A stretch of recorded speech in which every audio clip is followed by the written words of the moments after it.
The slight confusing factor about this session is that, as I've mentioned, the 5 cars that are already into top qualifying 3 are permitted to run for the next 30 minutes, but they won't be taking up one of those qualification spots for top qualifying 2. So if they feature in the top 20 positions, we're going to have to go down to 25th fastest. And that's where the bubble is, the crucial bit of, we're not really that bothered about who's going to be quickest in top qualifying 2. It's those that just make it and those that just fall out. I'll give you the list of those that are already through, by the way. The number 1 BMW from Rover Racing, the 16 Shera Sport PHX Audi, the 45 Realised Condo Racing Ferrari, the KCMG Mercedes AMG, which is number 47, and the 84 Red Bull team at Lamborghini. Their positions in top qualifying 3 already confirmed because of results earlier in the year. So we're looking for an additional, well, ultimately 7 places. So it'll be 44 cars down to 20, and then then 7 cars to be added to the 5 we already have, which will mean there'll be 12 in top qualifying 3. And the format for top qualifying 3 is very different. That is not single lap qualifying. You get 2 goes at it, but you get the Nordschleife completely to yourself, and they're waved off one by one at 15-second intervals. That will be top qualifying 3. But back to the matter in hand, 30 minutes on the clock, and 49 cars potentially now plunging their way out onto the Grand Prix track. You could loop around for a few times on the Grand Prix track before braving it down hats and back. We'll see how many decide to do that. Yeah, so these are the cars from predominantly SP9 and then 3 other classes as well. SPX, SP Pro, pretty similar to SP9.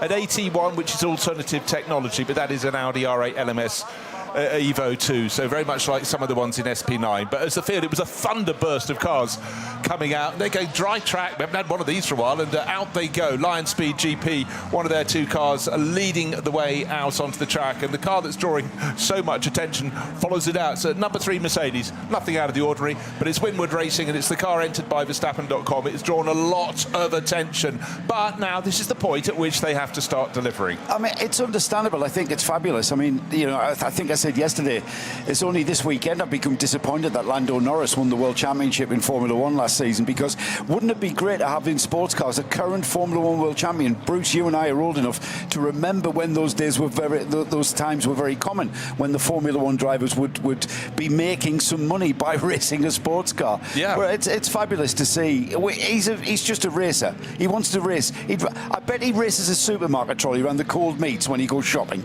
There's no question he's taking a racing line through the tin stuff, onto the cereals, and into the bakery section. There's no question. And I wonder if he's got the stopwatch to see what sort of lap times he does each shop. Story of life, isn't it? Absolutely. Always ends at the bakery section. Well, yours and mine does.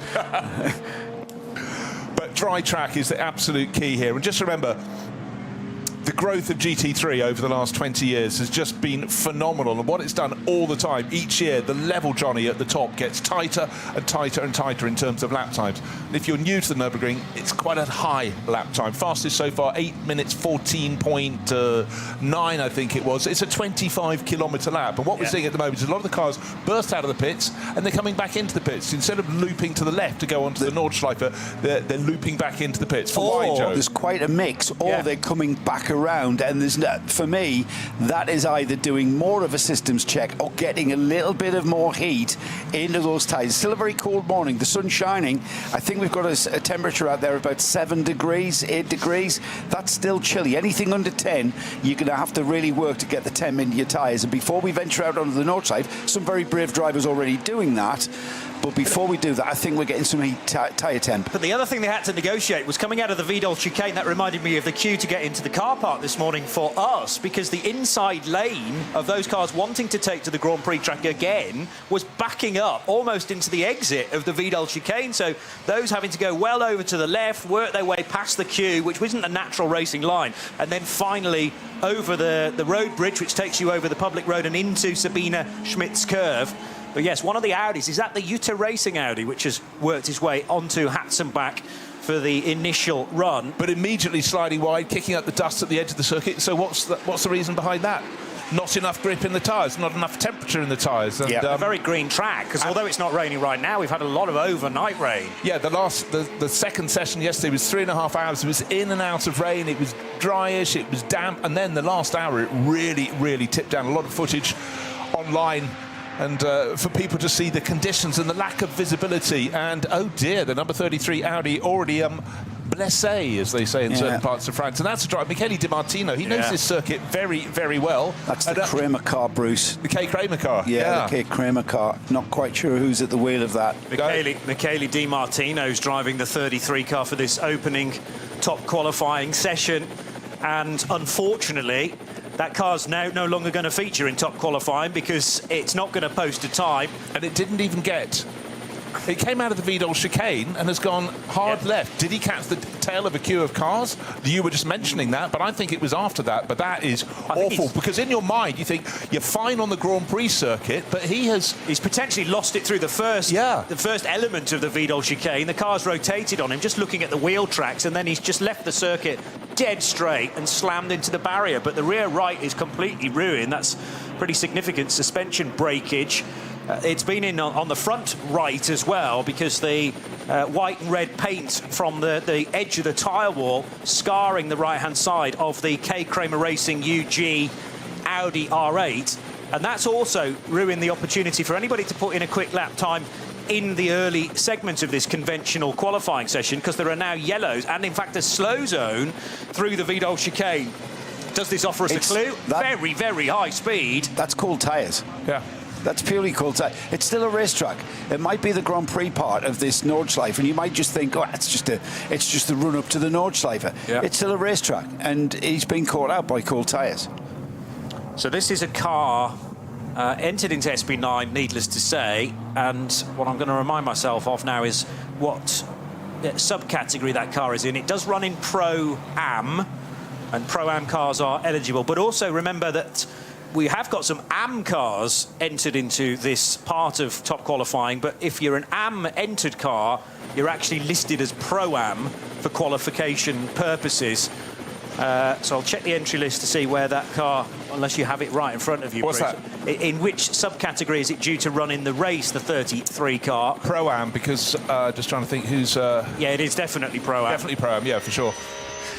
Got some information from Race Control. We've got a fully dry track out there for around the full 25 kilometres. The only thing reported is for caution through the Foxhole section where there are some damp patches.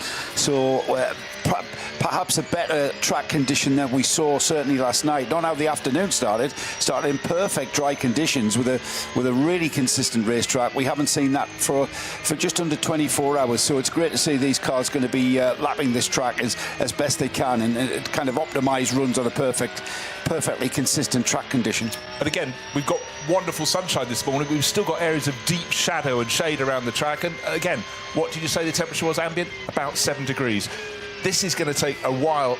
The track may look dry, but it's going to take a real while for this to dry out. So this is perhaps why we've got the fastest drivers here and the fastest cars out here in the start of this top qualifying. But what's happening all along, Johnny? The clock is counting down, ticking down to make your moment. Get clear track. Right now, running on board with Kevin Estre. He's quite quick around here. He's got a car in front of him. That'll be frustrating for him. True, but can he work out a way of getting by, or are the cars going to be doing very similar speeds? I would argue the latter on Kesselchen and Klostertal. The other thing to point out is that the build-up to top qualifying 1 began about 60 minutes ago, when all the cars were checked by the technical staff. They have to be full of fuel at the start of top qualifying 1, so we're not necessarily going to see even times that are as quick as we may in the race, because these are now heavy cars, but it's going to pay a lot of drivers to start to circulate around the Nordschleife as early as possible to burn off that fuel and potentially to squeeze an extra lap out of it. By that I mean, if you can be crossing the line with 2 seconds left on the clock, you will be permitted, if you can start a lap before the checkered flag is displayed, to complete that lap. And that's the reason why actually there's a 20-minute break between this 30-minute segment and the next one, because it allows everyone to complete their laps. But Estre, no doubt about it, is faster than that Porsche up ahead of him. And in fact, there's a bit of a queue developing now. He's being joined by is that the Realise Ferrari, which is already in. It's certainly Ferrari 296. It's one of the 2 McLarens, the blue nose. Oh, is it? Yeah, have a quick. Oh, you're right. It is. It's a McLaren. I beg your pardon. No, well, they're very, very similar from the front end. But right now, Kevin Estre was. Just remember, we're talking about drivers wanting to get great pace across all 3 of the drivers, but Kevin Estre is definitely quicker than the Porsche in front of him. But this is the nature of the Nordschleife. There are places in which you can pass, and it's easy to pass a car from a lower class. But if it's another SP9 class car, you have got a car of absolutely equal performance. But yeah, that queue is definitely starting to build. Kevin Estre will be having to keep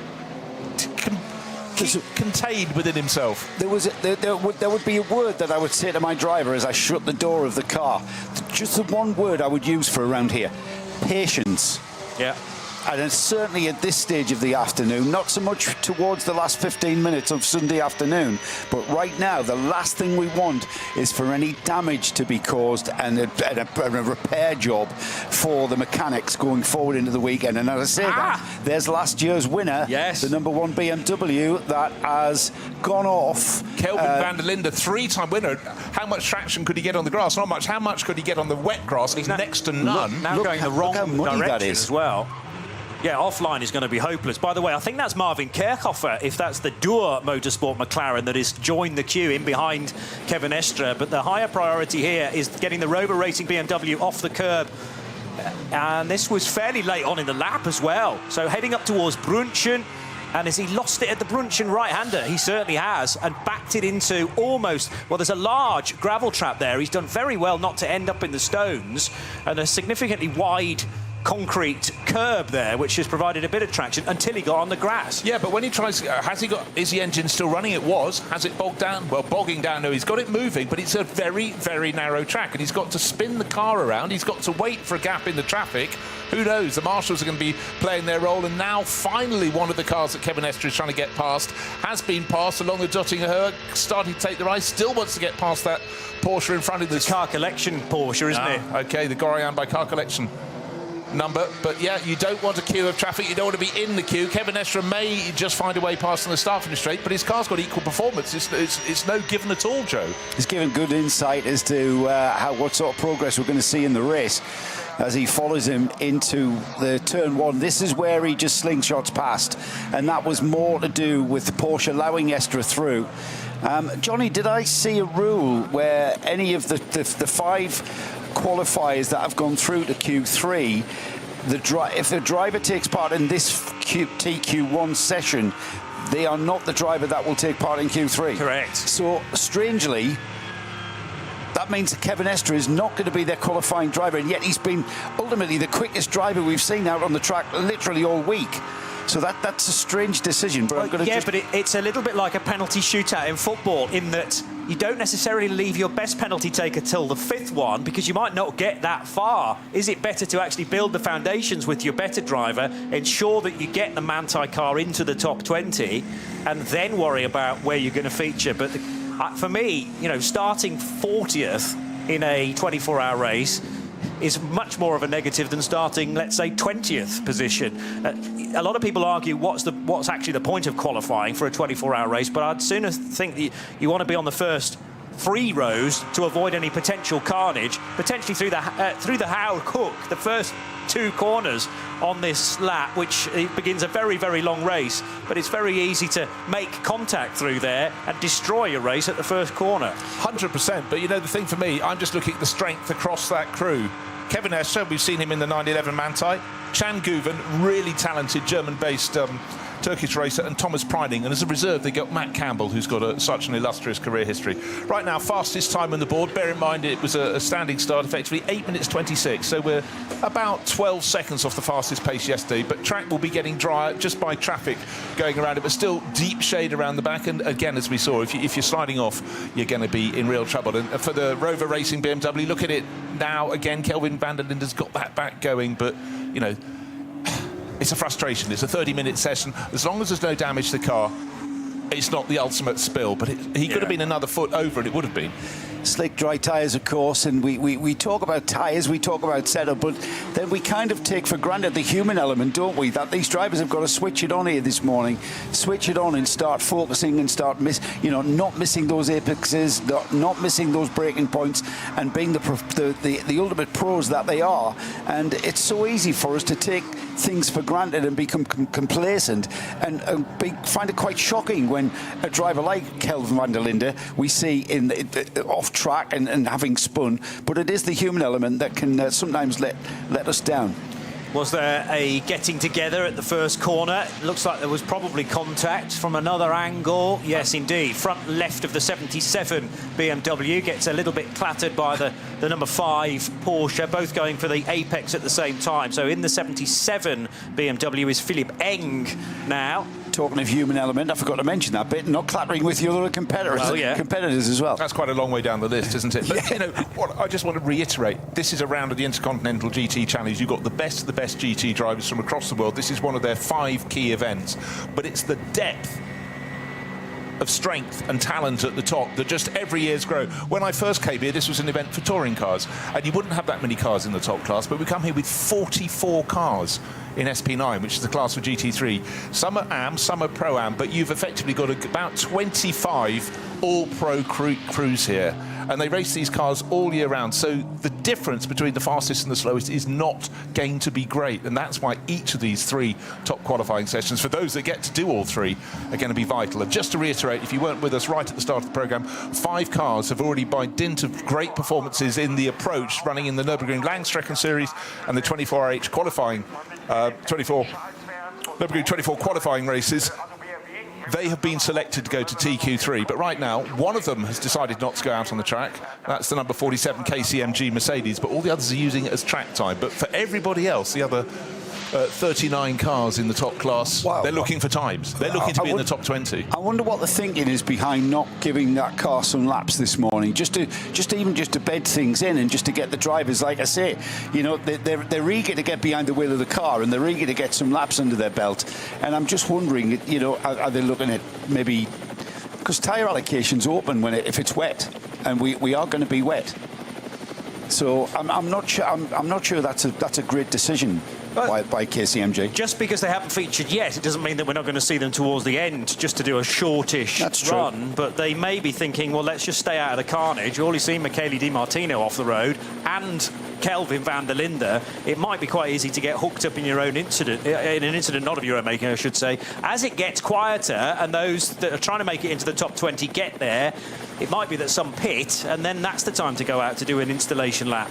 OK, there's another factor I'm going to throw into this. Of course, people competing in Intercontinental GT Challenge, they all run Pirellis until they come here. Then it's open formula. So for a lot of the drivers, it's reacquainting themselves or learning this circuit, getting used to a tyre they don't normally run their cars on. I joked about Engelbert tyres being yesterday, but everybody else, Dunlop here, of course, Falcon, who for so long have supported all the Nürburgring Langstrecken races, some years even trying to prove their talent by running 2 different cars, running a BMW and a Porsche, just to show we can do it. Our tyres are brilliant, but the list is long. I'll keep totting through it as I go, but it is a tyre formula here, and it's a chance. And you can see a lot of money is thrown at it by the tyre manufacturers because, let's face it, any image of this circuit proves to you this is the ultimate test of a GT car. And just how different is that Pirelli that they run in their series? Because you could end up with a completely different setup. Things like cambers, casters, certainly tyre pressures are going to be a factor that would be different from, say, a Michelin or a Dunlop to a Pirelli. And it's a kind of a clean sheet of paper when the engineers are sitting down and trying to find out how to get there. And it's not so much an optimised run over just the one lap. It's the Nürburgring Nordschleife doesn't sort of lend itself to that. there's another element that's been very much thrown into focus this weekend, or this meeting. We've got low temperatures. There are other races. Bathurst, 12 hours. That's going to be warm. Here's the second one. The next one, Spa 25 can be very warm there in the summer. Then they go to Suzuka. That's going to be baking hot. Then Indianapolis. This is the only one that could potentially be cold. And it really is. So that throws another element. And that's the challenge, isn't it? Yeah. It's not just about turning steering wheels and pressing pedals. It's a team effort, this. Endurance racing is a team effort. Motor racing is a team effort because you've still got the boffin on the pit wall. Endurance racers won on the pit wall is the saying that I like. And, you know, it's all that team effort. The engineers deciphering and analysing the information that the drivers are telling them, as well as what the computers are telling them, and then coming up with what will be, for this race, an optimised setup where the tyres will work through the length of the stint. The other thing to point out is that the 84 Red Bull car that's already qualified is not in this session so far either. So we mentioned KCMG. Yeah, the 47 Mercedes. I can't see 84 Lamborghini out there either yet. And just for clarity of mind, for me, none of the 5 that are already through are currently featuring in the top 20.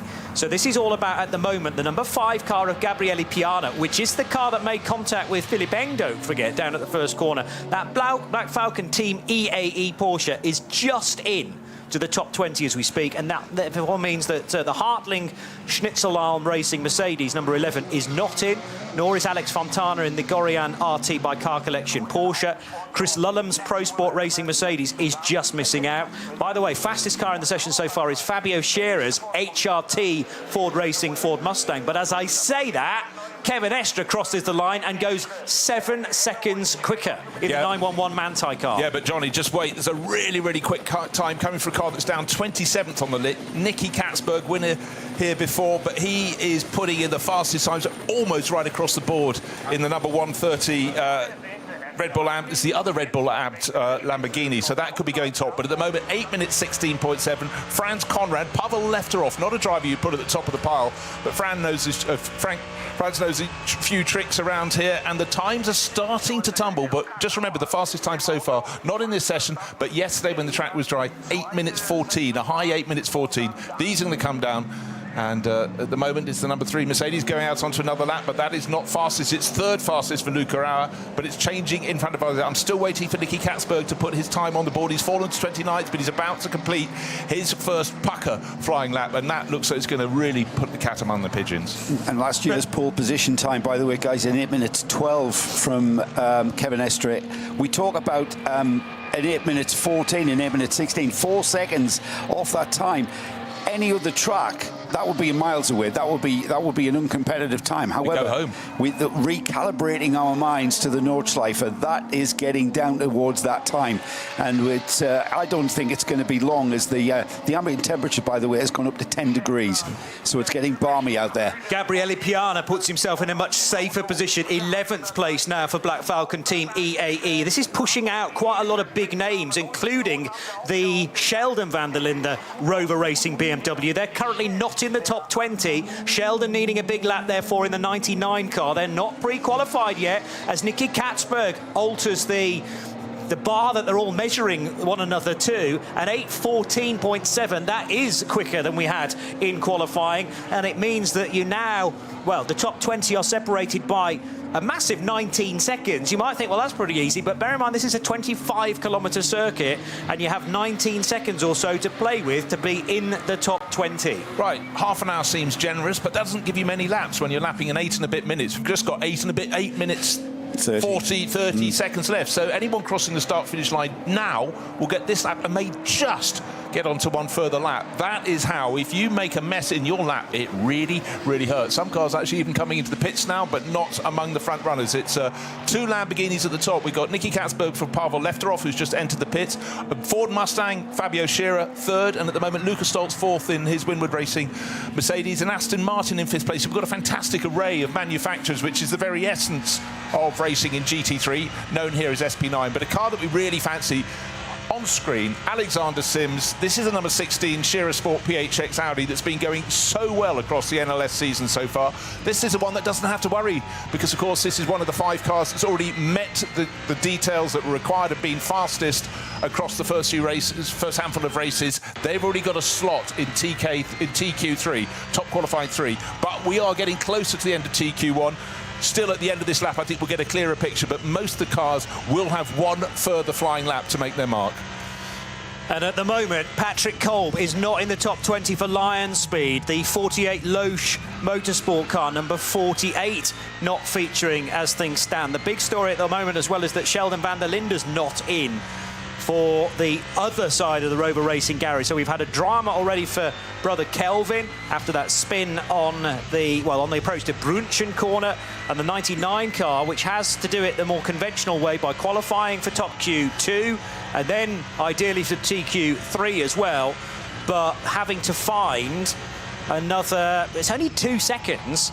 So this is, again, patience, really. You're not trying to necessarily focus on an 8:14. If you can do a low 8 minutes 20, then that will be enough. But many a slip, and the track's still cold.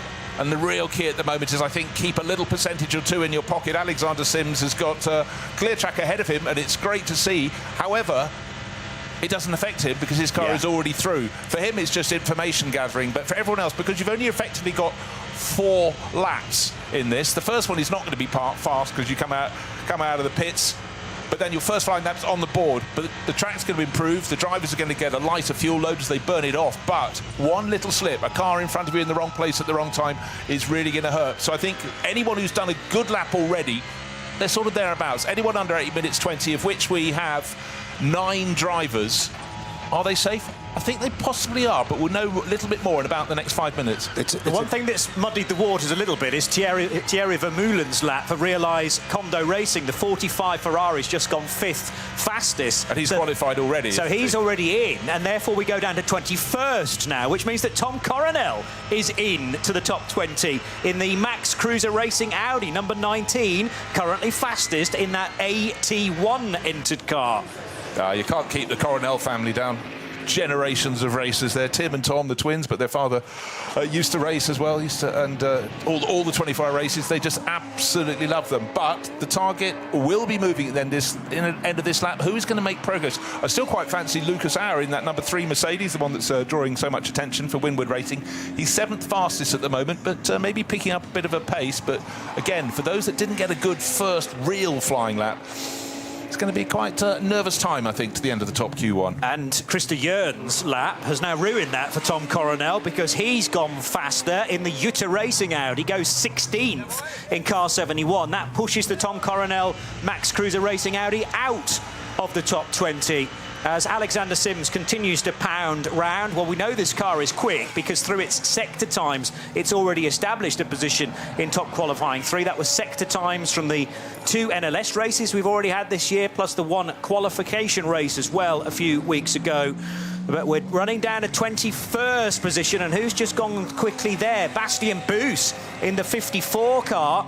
He goes 9th for Dynamic GT, and that means that Alex Fontana is now pushed out. Marvin Kerchhofer on the very cusp in the McLaren for Dual Motorsport. Just talking about recalibration, this will put it into perspective. There's a 5-second spread in the top 6 between 1st and 6th. Percentage-wise, that's a 0.8%. That's 0.8% difference. So talking about a 5-second gap being less than a 1% difference, that's how close we are in this session. Interesting, the fresh sets of Michelin rubber being put on the number 80 Winwood Racing Mercedes. No chance to get out with 3 minutes and 40 seconds remaining to go around and set a flying lap. Yeah, the time has gone, and very quickly indeed. It's amazing how quickly 30 minutes goes, particularly when we're dealing with such a large track. Loic Hartog found some improvement in the 55 car. He went 17th, was potentially going to drop out at this stage, but 17th might be good enough for Dynamic GT as well. I've just been working out top 20 spread. Yes. 10 seconds, 1.8%. So we've got the top 20 separate by 1.8% time, lap time wise. Refer back to my 10 seconds. Exactly, but refer back to my previous comment. The level of expertise in this class now and the calibre of drivers. Just remember, a lot of these drivers, if this was 20 years ago, would be top single-seater racers. However, the world has changed in terms of motor racing, and only the really wealthy can afford to keep pounding away and trying to work up the single-seater chart.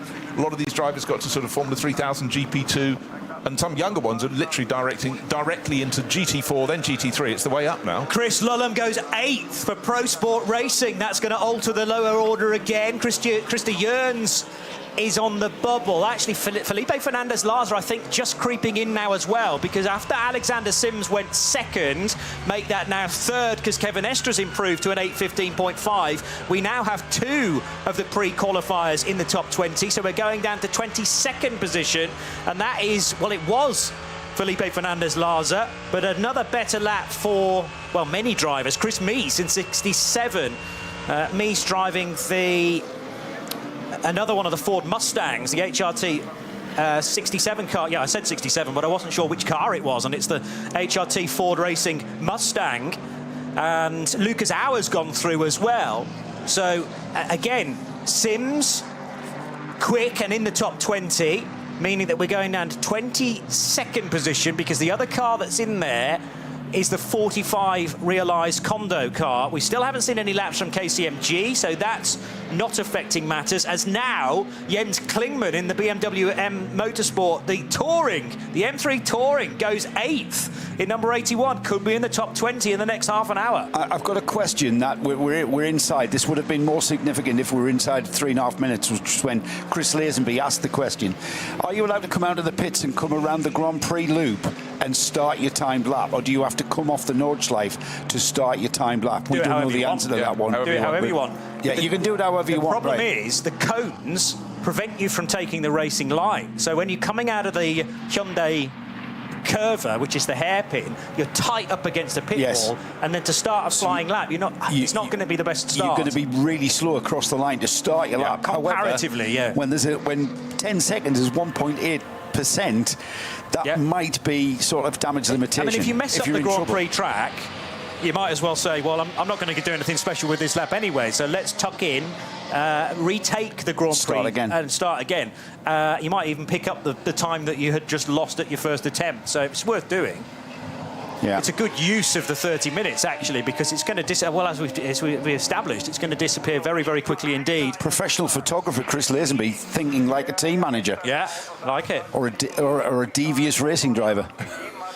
So, if you are enjoying our coverage in sound and vision, the right-hand side small group of cars are those that are in the session that are pre-qualified. And as I say, the 16 Audi was taken to initially second fastest by Alexander Sims. It's now fourth, but crucially it's still in the top 20.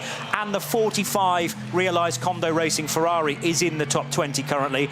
We don't have to worry about the BMW because after its early spin, I think it actually pitted with Kelvin van der Linde. He had his moment at Brunchen, he came in the pits and he hasn't done any more laps since then. But they are the only of the 5 pre-qualified cars, they're the only 3 taking part in this session. So that is further kudos to the fact that we're looking down to 22nd fastest, and therefore Loic Hartog just scraping in to the top 20. Tom Coronel in the Max Cruiser Racing Audi R8 is missing out. And how's the other Rover car doing?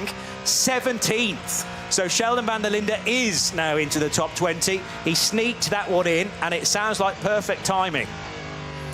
Yeah, well, the checkered flag is out. We've reached the end of 30 minutes, but a lot of drivers, still a lot of kilometres to go to get to the end of their lap. The scene will change. Very quick lap coming in from Lucas Stoltz, the other Winward Racing Mercedes, car number 80. And at the moment, he's 3 seconds off the ultimate pace, but this is a quick lap coming from him. And they've looked very strong all weekend, haven't they, the number 80 Mercedes? But just remember, a lot of the running over the course thus far has been in a damp and wet track. Only when we started was the conditions fine yesterday when the track running started. Target time, 8 minutes 14.7. Still the fastest for Nicky Katzberg. Of course, a winner here just a handful of years ago for Ferrari when Fricadelli swept the stage and going nicely. He shared that time with Earl Bamber, Felipe Fernandez-Laza, who's also racing here, as is David Pittard. Of course, they're in different crews, different cars now, but it was an amazing win in 2020. 2023. Not significant in the qualifying process, but Kelvin van der Linde, who we saw take the #1 BMW Rover Racing entry out, do have that spin on his first lap around. He hasn't done any more laps. He's came into the pits and he sat this session out. Yeah. That's because he's able to, because he's already pre-qualified. But I don't know if that's significant at all, not getting any run. It was never in doubt about Sheldon van der Linde, was it? Because he was 17th and now he's just crossed the line to go 6th fastest in the Rover Racing BMW. So solidly into the top 20. This is post the checkered flag, so that will be the end of his session. Loic Hartog's pushed out though.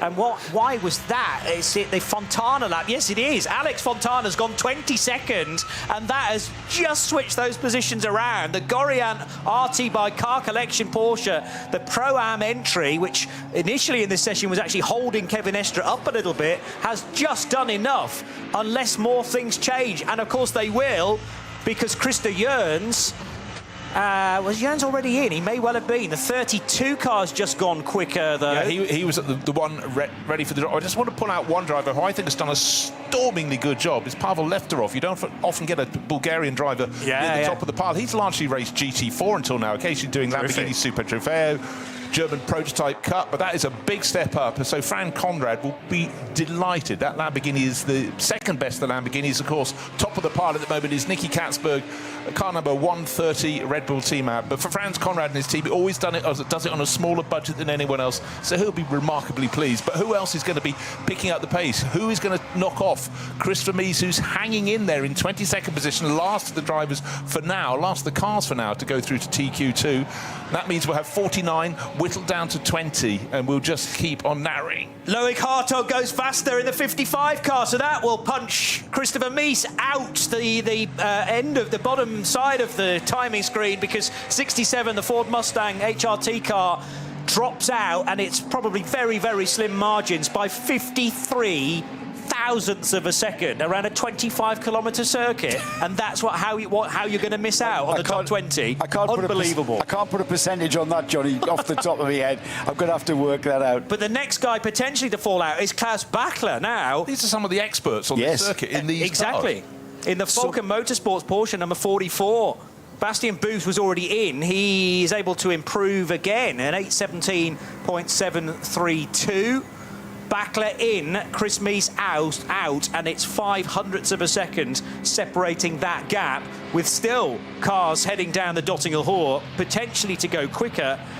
One of them is Alexander Sims. That won't affect things, but I'm keeping my eyes glued to any green times that might be coming in after the session has finished, technically. I mean, as I say, you are allowed to complete your lap. Any cars that are in the pit lane now will be being refilled with fuel, because they've got to have full tanks for the start of top qualifying 2.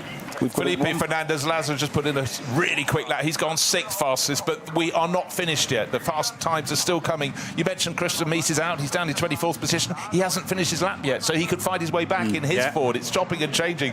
Don't breathe yet, but for Volkenhorst Motorsport, they're very pleased with life suddenly after Felipe Fernandez went 6th, but he's now 7th, because Volkenhorst has actually gone top with Matteo Drudi, the sister car. So sudden, very good 30 seconds for Volkenhorst Motorsport crew. And that, well, already had happened, the Klaus Bachler car being pushed out, and that was because of the Fernandez-Laza lap, I believe, because Drudi was already in the top 20, so it's just a reshuffling of the places within that, the envelope of top 20. But even more change now, because Karasani's HRT 4 Performance Mustang drops out. So does Loic Hartog in the second of the dynamic GT Porsches. And now Julian Andlauer in the Dunlop Motorsport Porsche is on the very edge, the tightrope. Right, as you look at the screens, I was just going to run you down the makes. We're not finished yet, but it's Aston Martin, from Ford, from Lamborghini, from Audi, from Mercedes, Porsche, Ford, Lamborghini. It's chopped and it's changed, but it's the essence of GT3 racing. So many manufacturers having a shot at being at the top of the charts. Fabio Scherer is able to back his earlier very good time up with a now second fastest time in this session at 8:14.397. So Karasani is out in his Ford Mustang number 65, won't continue on into top qualifying 2, nor will Well, Julian Andlauer popping back in, but then out again because of Klaus Bachler, who is able to improve in the 44 car. Across the line goes Jens Klingmann to do a better lap in the M3 Touring 24-hour car. 81 was already in. No, he was not. So Andlauer's now pushed out. So we've lost, well, we had initially lost Klaus Bachler, who gets himself back in again with an improved lap in the 44 Porsche from Falken Motorsports. But Julian Andlauer drops out in the sister car at the Schnabel preparers of those two Porsches. 992, the Marco Holzer SP Pro car across the line, but I don't think that time was good enough to put it into the top 20. No, 38th position for the 992 numbered Manthey Porsche. Ricardo Feller over the line now, and he in the 24 Porsche was already in and is 17th for Lion Speed.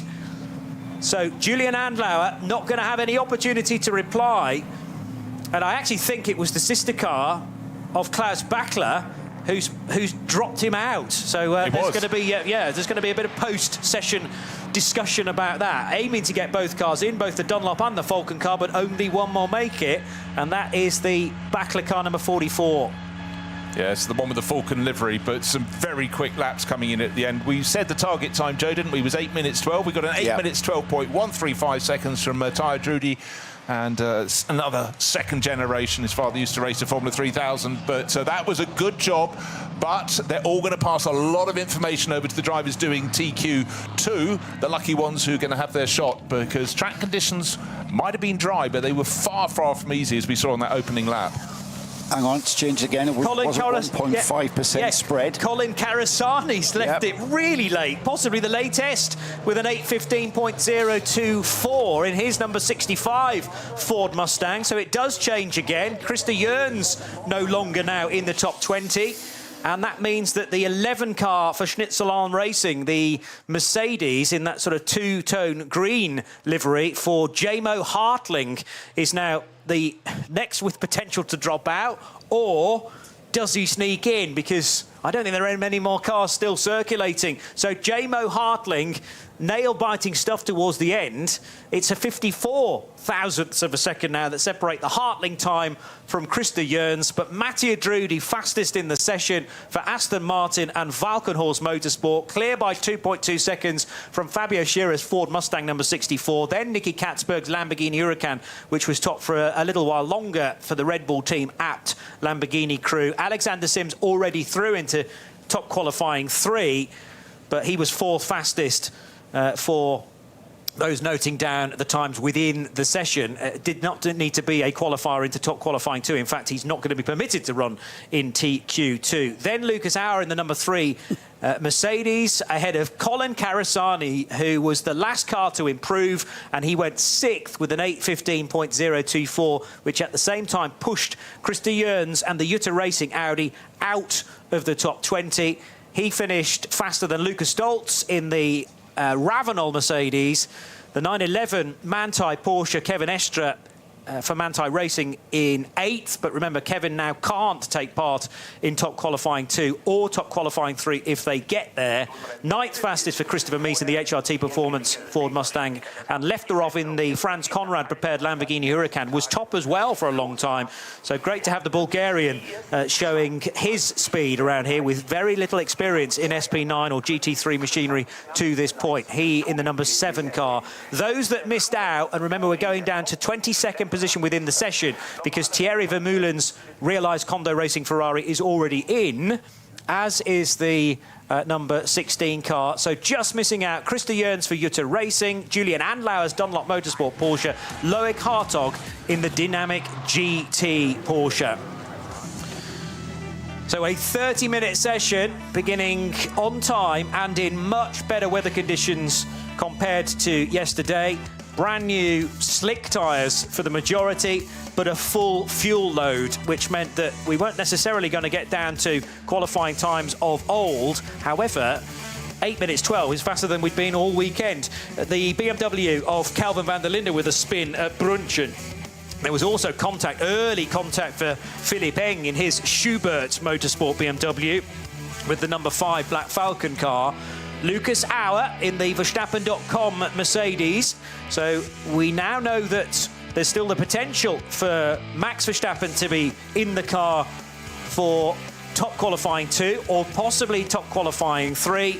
Mattia Drudi, though, for Valkenhorst Motorsport and the Aston Martin Vantage AMR crew, leaving it relatively late in the session, as did Nicky Katzberg. But the 34-car quickest for what it matters in top qualifying 1, because remember, it's all about who was on the bubble of the top 20 and those that were just falling short. And we now, provisionally at least, have our top 20 that will go through into top qualifying 2 in probably about 10 minutes' time. There are 6 cars from 22nd to 28th that missed out on getting through to the next qualifying session by 0.5%. Now try and decipher that 0.5% from the driver's perspective on where you improve that 0.5%. It's not discernible, is it? No. Around 25 kilometres of this racetrack. Could I have gained that 0.5% at such and such braking area? You know, did I optimise the momentum through a particular, you know, down the foxhole? Did I hesitate too much? Was I confident enough? Was I confident enough? 0.5%. Okay. You can't even sort of put that into any kind of sort of realistic context. Any flying lap around here against the field of this calibre, you have got to really, really hang it out there. I've done a little number crunching myself. The percentage difference between the fastest time, which set by Mattia Drudi in the Valkenhorst Aston Martin, he was 2 and a bit seconds clear. But back to the last of the qualifiers in 22nd position, it was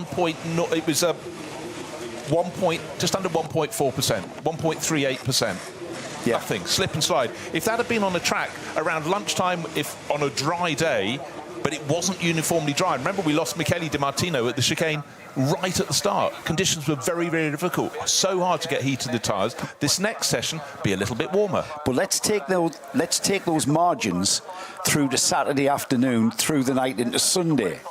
This bodes very well. This is how competitive we are in GT3. I mean, we're talking about GT3 here. There's all of these other class races that are going on that are equally as quick down the order throughout this race, throughout the 160-car field. But we're focusing on GT3. GT3 racing, Bruce, I think you mentioned it earlier on, just how competitive GT3 racing is. And it's mind-boggling just how close these drivers and cars are. And it's also just the fact you've got this incredible array of manufacturers. So for people in the grandstands, they all have their favourite marque, manufacturer, and it gives them something extra to cheer for. But also a lot of the drivers are now becoming incredibly well known because they are competing pretty much week in, week out. If you're a works driver for Porsche, for Mercedes, one weekend you could be in GT World Challenge Asia. Next weekend you could be doing something like this. You could be doing GT World Challenge in America, in Australia, it's all around. And then you've got all the people who race regularly here in the Nürburgring Langstrecken series, and so we go on. And of course, GT3 is the secondary category in the World Endurance Championship, so it's really, really cemented it. But it's when you look at the names and the continual excellence of some of them. Mattia Drudi, he's a bit of an unsung hero with Aston Martin. You know, people tend to focus on Nicky Tim, his teammate, because he's more flamboyant, but Mattia just gets in and gets things done. And also, the other thing, the cars look magnificent. You know, they're wings and things, aren't they? They're, you know, fantastic aerodynamics on these cars. And when you get near to a car in the top class, they're huge as well. You know, so they're super spectacular. But anyhow, rinse out the first driver, prep the second driver, tell him where, you know, your thoughts, and then we're going to go out and do it all over again. But this is refining qualifying. TQ1, great, one faller that counted and one that didn't. Kelvin van der Linde already pre-qualified, so his little spin didn't come to any cost. What we did see is Ford definitely finding its ante this morning with 2 cars with their Mustangs in second and 6th position. Well, they left it to the very end, Bruce. That was pretty much on their last flying lap. And talk about jeopardy. We talk about a lot. We talk about how important pole position is in endurance racing. It was 2008 the last time we had the pole sitting car win. 2007 and 2006 likewise, and then we go back to 2002, 2001, 2099. That was a clump of years where I think we must have had, and I can't hark back to my memory, quite a dominant car that was in this race. I don't think we've got that kind of dominance from any particular competitor or team here, or even manufacturer here, that I think that it is so close as we've just seen. Bear in mind, all of these cars for the next segments of top qualifying are going to have, again, maximum amount of fuel on board. So we're talking for the BMW M4, 115 litres. The Lamborghini will carry 124 litres. The Aston Martin Vantage, slight difference depending on whether it's an Evo or not, but the heavier is the Evo version, 123 litres. There again is the importance of burning some of that off as early as you can in the session. We're not necessarily going to see cars joining late because it's a little quieter. Yes, it's going to be quieter generally because no longer are we going to have 49 cars circulating, potentially just the 20. And remember that the 5 that are already into top qualifying 3 cannot take part in this session. So it's just the 20 that are through. But as you've mentioned, Bruce, actually all 3 Ford Mustangs got in 2nd, 6th and 9th fastest for Fabio Scherer, for Colin Carasani and for Chris Meese in the 3rd of those with an 8:16.4. But it's when you focus, you know, we've quickly eliminated 20-something cars to get the 20 going through. But when you see someone like Marvin Kirchhofer, you normally put Marvin Kirchhofer pole. I always thought he was double-barreled, his surname. But he ended up down in 31st in McLaren. He said traffic on his first 2 laps. And that was that. You just reiterate, you've effectively got 4 laps to stake your claim, make your mark. But as you pointed out, you're burning off fuel, getting heat in your tyres on the first one. But if you do get interrupted, we saw Kevin Estre for quite a long time being delayed.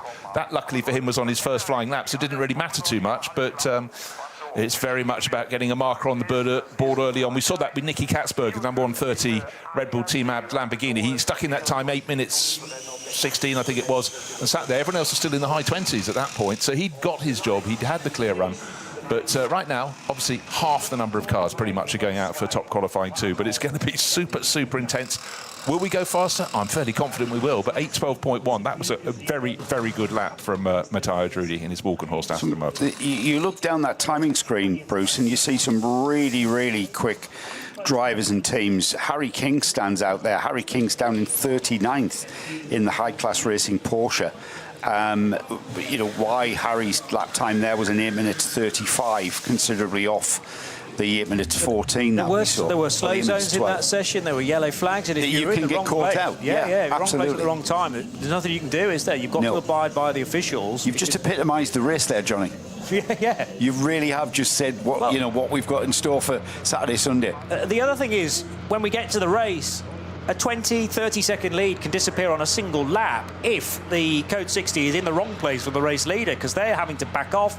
You're not allowed to overtake, and if you're stuck behind a VT2 car, let's say, which is going more slowly into the caution area anyway, then the leader's slowed down, and if the next car on the road is the second place car, they can catch all that time up as everybody then goes into the speed limited areas. One thing I spotted, Max Verstappen getting on board the number 3 car, so they are deploying the 4-time Formula 1 world champion in this session rather than holding him back for top qualifying 3. I think again on the basis of using Kevin Estre for Manthey in the first session, just ensure that the car is qualified, because if they're leaving Max back for TQ3, car might not even get into the top 7. And that's what we're looking for here, folks. It's 20 cars for 30 minutes, and there are 7 places up for grabs. It's an awkward number, but because there's 5 already in, and we're ultimately looking for 12. That number 3's got Jules Gounon in the toolbox. You're going to, that is a very, very good tactical choice to leave Jules for that optimum time to get that pole position. Keep him hungry. Yeah, absolutely. He responds to stimulus like that, I think. Yeah, absolutely. We're not saying that Max Verstappen isn't capable of that optimum time, but yeah, you just want to consolidate that, don't you, and make sure you get through. Well, also, let's face it, if, for example, they put one of the other drivers in the number 3 Mercedes in now and they didn't get into the top 7 positions, Max wouldn't get a qualifying run. So, you know, it's a very sensible thing, but it's fuel burn now. Get heat in your tyres. We had, 2 fallers in the first qualifying session.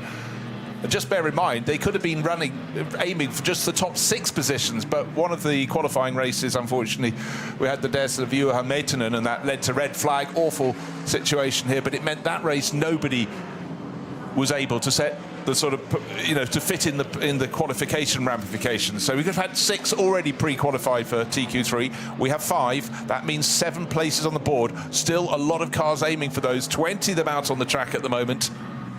Who's going to blink first? Oh, and if you're wondering how the cars in the other classes qualifying, they did theirs yesterday through the course of 5.5 hours, split across 2 qualifying sessions. With the thoughts of these guys trying to set their time with another 140 cars out on the track. Far different performance potential, potentially nearly 4 minutes between the fastest. I'm kind of all for that, though. Remember that qualifying for the other classes isn't done yet. There's a qualifying 3 session to happen after this. Yes. And within qualifying 3, you're not allowed to run any SP9s or SPXs or SP Pro. They're banned from that session. So that's a bit of light relief for standard qualifying 3 for everybody else to get a good So we call that qualifying 3 for the other classes. So that's another 65 minutes, which starts at midday and goes through till just after 1 o'clock. Timed qualifying 3 is kind of like what we used to call the top shootout. Yeah. It's called top qualifying. Top qualifying, isn't it? Yes. Top qualifying 1, top qualifying 2, top qualifying 3. So TQ. Not to be confused with qualifying 3, which is for the non-SP9 classes and the other bits. So the word top, that little short word top is so crucial. It is, yeah. 27 minutes to go. Now, I reckon a number of cars, they're probably doing this already, will do a lap of the Grand Prix track and then go through the Hyundai Curva to do another lap. And this is good for tyre warming, brake preparation, before you then go on to Hats and back. You're still burning fuel, of course, as well. But it just means that you stay within the confines of the pit lane, potentially as well, if there's an early issue in the session before heading out into the countryside. And it very much is that here at this venue. So all of the drivers that are in the cars now cannot have been the same as in top qualifying 1. So it is Lawrence Vantor in the number 24 Lion Speed Porsche. We have... Jamo Hartling's still listed. Because he's a Pro-Am car, I think. So that's only a rule for the Pro cars that you have to change driver. Jamo Hartling is able to go into a Pro-Am car for a second time. Ayanchin Guven's in the Manthey Grello Racing Porsche. We've got Joel Sturm in the dynamic Porsche number 54, David Schumacher in the 65 Ford Racing Ford Mustang, and the other Mustang drivers are Arjun Maini in 64, Dennis Olsen in 67, Max Hesse in the 99 Rover Racing BMW, Max Verstappen, as I mentioned, in the Verstappen.com Mercedes number 3, Maro Engel in the number 80 car, that's the sister car at Winward Racing with the Ravenol-sponsored AMG. Benjamin Leuchter for Max Cruiser Racing, number 75, is in his Audi. Then Christian Engelhardt for Franz Conrad Lamborghini, number 7. 48, the Loesch Motorsport car. Is that another Pro-Am car, 48? He says, just checking the various notes I have in front of me, because I think that's the same driver again.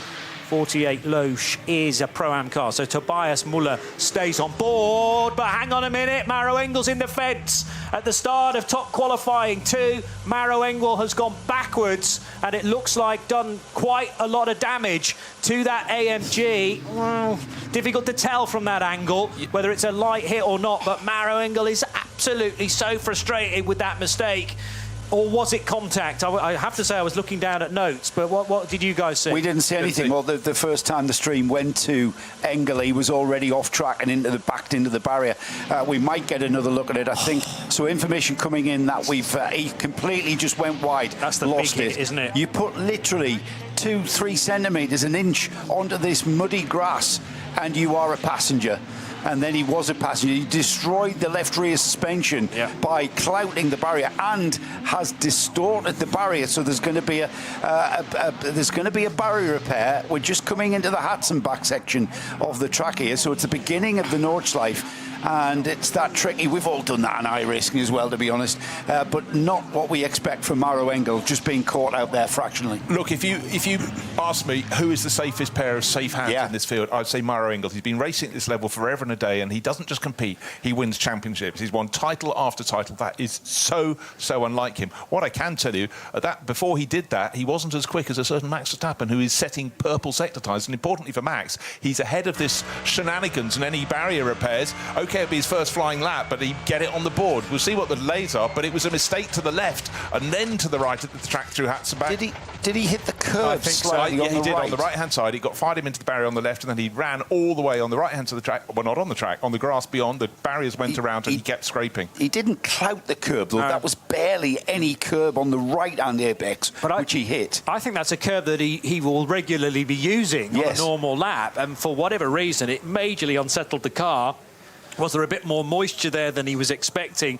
But it jumped the car half a lane to the left, and then he was out in the marbles and has pushed that Armco barrier back by several feet, actually. That was the biggest contact. And then with the rear left wheel entirely broken and at 45 degrees, then scraped the right-hand side of the barrier. The car pirouetted, and he's ended up at the end of Hatzenbach, now a spectator. A lot of rain last night, pure green track, very low ambient temperature. Tyre pressure, tyre temp, not quite up there. The tyre reacts differently if it's got a soft sidewall because it's not up to that not up to that operating pressure. And again, we're talking about minute margins of error here that cost you so dearly on this track, on this particular track. Yeah, just going to throw in the names of his teammates. Lucas Stoltz, Fabian Schiller and Maxime Martin. Huge amount of experience. They were definitely one of the favourites. Been going well all weekend. Others are still going well because people going on around the track, the people who were in front of him, the ones who got past in case there were any delays. Still yellow flags at Hatzenbach. No surprise because the Engel car is there. But into the carousel goes a certain Max Verstappen, banking his way round and then immediately being spat out over the rise. Then you're quickly flicking to the right, and he's got his foot down because he set 3 fastest sector times of anybody through the first 6 sectors, 9 sectors in all to form this lap. He's got a track, and he'll be getting a message. It's in fact his own team, the sister car, that went out and hit the barriers there from Winwood Racing. Maro Engel, that is such an unusual sight, and you sense the frustration. Oh, poor guy. Remember that all is not lost for the 80 car. Because they've made it into top qualifying 2, the lowest that car can start is 20th position now. We're fitting in 12 from top qualifying 3, but the grid will be ordered in the times from top qualifying 1 of those that didn't make it into the top 20 at the rear of Group 1.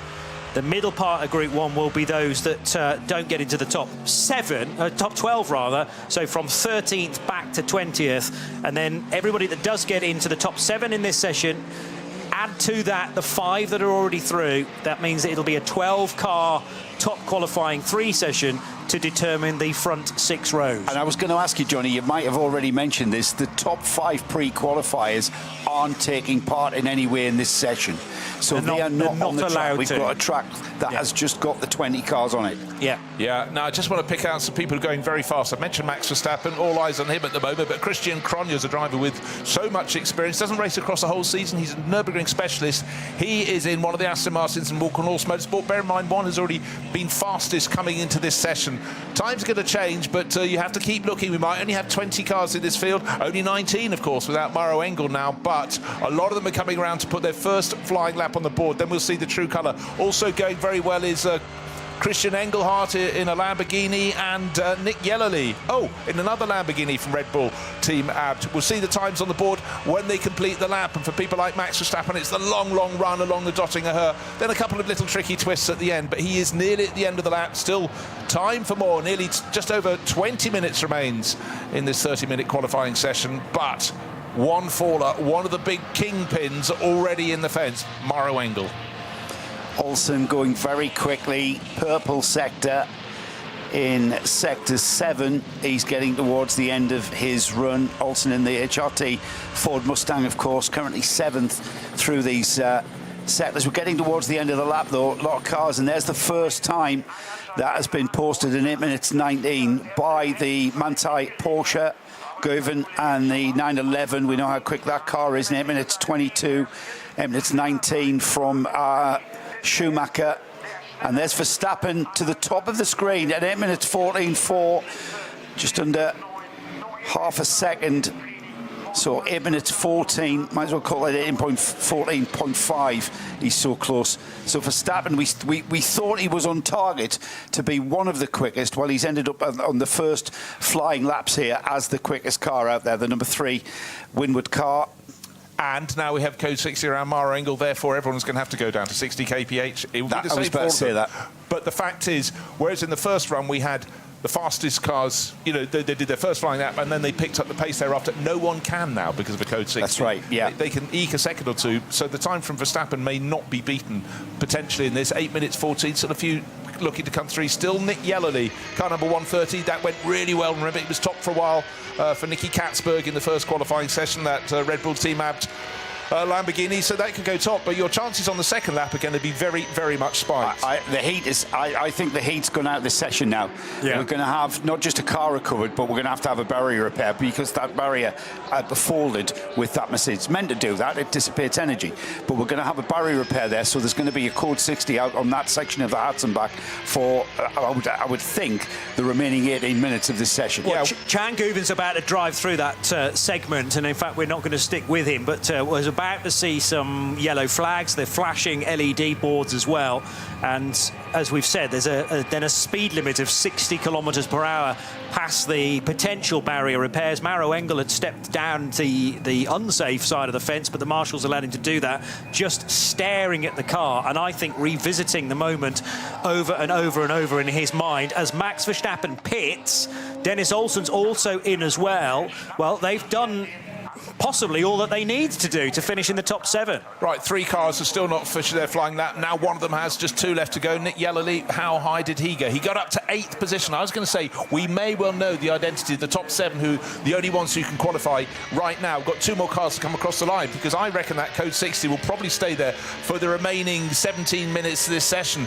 So I think as long as you stick one on the board, Nick Yellerly, I fancy going right to the top, but he's just outside the cusp at the moment. Yeah, and unfortunately for him, it looks like all that time was lost in the early sector, going by the scene of Maro Engel's stranded number 80 Mercedes. So he was purple through sector 5 and 6 and 7, but ends up being, well, only 4 seconds down from the Verstappen time. But Nick Yellerly, 8th, when you need to be finishing in the top 7. He's now gone an absolute best through the first segment of the Grand Prix track, but the really punishing thing now for Nick Yellerly and everybody else still out on the Nordschleife is that speed limit down the Hatzenbach, the latter portion of the Hatzenbach, and past the recovery of Maro Engel's AMG. Yeah, he's only about 0.2 of a second down of getting that final potential qualifying spot into 7th place. And Yellerly, bit of frustration, but nobody's going to be more frustrated than Maro Engel. He will be beside himself. Yeah, Yellerly's been robbed a little bit there, hasn't he? Faster than the quickest car of Verstappen through the first part of this lap, which is effectively the Grand Prix tracker.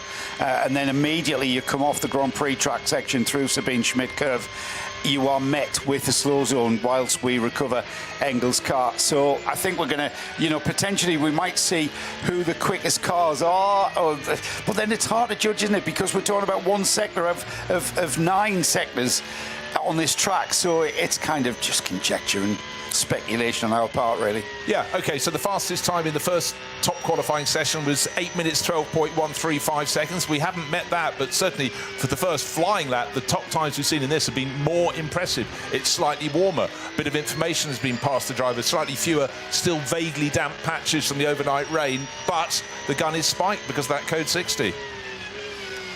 So Chan Guven is sent out onto the Nordschleife by the team in an effort to just keep burning off fuel in case we go green in the remaining 15 minutes on Hatzenbach. But Nick Yellerly, although he did an absolute best through the first sector of this long lap, then actually pitted at the end of the second sector, which you are able to do, sneaking in the pits via the Hyundai Curva, the hairpin bend of the Grand Prix track. Also, though, out on the main circuit is Christian Engelhardt in the Conrad Lamborghini Huracan.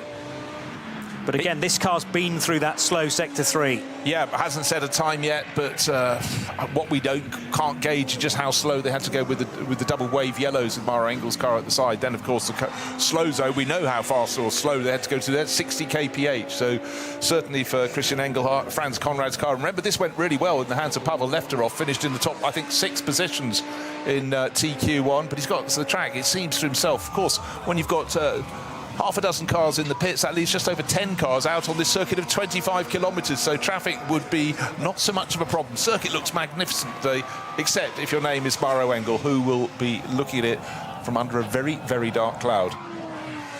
The Nordschleife transition was just briefly on the yellows. I don't think that's a clue that the 80 car has made it all the way back there on a flatbed yet, but it was then very quickly wave green just 15 or so seconds later. Nobody was in the vicinity of the link road between Hohenrhein and the main start-finish straight. Now at Schwabenschwanz, though, Christian Engelhardt, 7 minutes and 30 seconds so far, but well down on a potential or provisional pole lap within this session. Not that you can take pole position in top qualifying 2. We're still looking at the top 7 cars, 5 of which are already parked in the pit lane. Maybe most are thinking we're not going to head out again because we won't need to.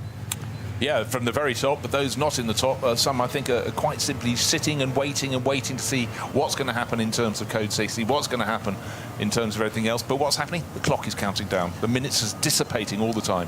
Well, underneath that level of cars that had gotten through and were in front of Maro Engel, the cars that were behind Maro Engel are now going to sort of shift around on that grid beyond the top 7 that are qualifying through to TQ3.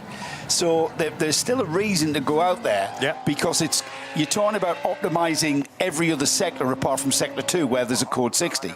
So there's still a qualifying session. It's just now over one sector less where you have to slow down. So there is still an element of competition out there. And Christian Engelhardt has managed to lift himself at least above Maro Engel, who will not score a time in this, but at least now Engelhardt gets a time on the board and he can legitimately start 19th. There is a chance that he can bring that time down again, and as you say, even if you don't make it into the top 7, you're still fighting for 8th and 9th and 10th and other places back from there as well on the main grid to start as high up as possible in the first of the 3 start groups. Because if you weren't around for our coverage yesterday, our reminder that tomorrow's race will start with 3 separate grids, rolling grids, separated or set off at 2-minute intervals, and that's because the grid would just be ridiculously long, way too long to have 161 cars within it. So they are led around by individual pace cars, and their races begin at different times depending on what class you are in.